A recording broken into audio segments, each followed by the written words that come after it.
देखिए, ओवैसी जी ने जो कहा है, पढ़े लिखे आदमी हैं, उनके मुंह से सच्चाई निकली। उन्होंने अपने नौजवानों से आह्वान किया है कि 500 साल से हम उस मस्जिद में नमाज पढ़ते थे। तो मैं ओवैसी जी से पूछना चाहता हूँ कि उनके 500 साल पहले जो बाप दादे परदादे थे, उनके भी जरा कारनामों को याद करते। क्योंकि 500 साल को तो कह ही चुके हैं, तो इसका मतलब उससे पहले तो वहां हमारे मंदिर थे। जब हमारे मंदिरों को तोड़कर मस्जिदें बनाई गई, तो जब शायद ओवैसी के बाप दादाओं ने इतना जो है दुख प्रकट नहीं किया। आज ओवैसी जी बड़ी बढ़ बढ़ के बात करते हैं, और हो सकता है उन्हें सरकारी संरक्षण प्राप्त हो। नहीं, इतनी बात करने की उनकी हिम्मत नहीं होनी चाहिए। और ऐसे व्यक्ति के लिए तो मैं समझता हूँ कि इसे इस देश से बाहर फेंक देना चाहिए। हमारी सीमाओं में इसे रहने की परमिशन नहीं होनी चाहिए।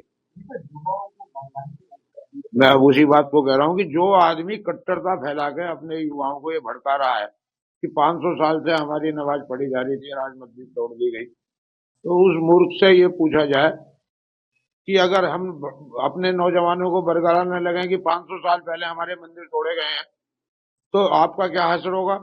तो इसीलिए मैं कहता हूं कि ऐसे राष्ट्र विरोधी व्यक्ति को इस देश की सीमाओं से परे फेंक देना चाहिए। नहीं तो ठीक है, इसमें क्या बात है। जितनी हमारे मंदिर टूटे हैं, अगर उन्हें हम वापस लेने की बात करते हैं तो इसमें बुराई क्या है। अगर हम की हुई गलती जो हमारे पूर्वजों से हो गई किसी कारण से, युद्ध में या किसी वजह से होगी, तो उस गलती को यदि हम सुधार रहे हैं तो उसमें दिक्कत क्या है इन्हें। हम अपनी गलती को अपना। आज भी होता है कि अगर किसी की जमीन निकल जाती है गांव में, कि जी 50 साल पहले उसकी थी, तो आज मुकदमेबाजी कर रहा है वो अपनी जमीन लेने के लिए। फिर ये तो हमारे देवताओं का मामला है, हमारे भगवान का मामला है, हमारी आस्था का विषय है। अगर हम उन मंदिरों को वापस लेने के लिए कार्य कर रहे हैं, सोच रहे हैं, तो इसमें कोई बुराई नहीं है। वो वैसे ही चुप बैठना चाहिए और अपने पापों का प्रायश्चित करना चाहिए। वहीं पर राम मंदिर रामलला विराजमान हो रहे हैं, क्या कहना चाहिए? नहीं, बहुत बढ़िया है। पूरे विश्व के लिए एक बहुत बड़ा खुशी का दिन है कि भगवान श्री राम का जो है जन्म हो रहा है, और उनका मंदिर का भव्य निर्माण हो रहा है। वो किसी के भी द्वारा हो रहा है, पर भव्य मंदिर का निर्माण हो रहा है। बड़े खुशी का विषय है।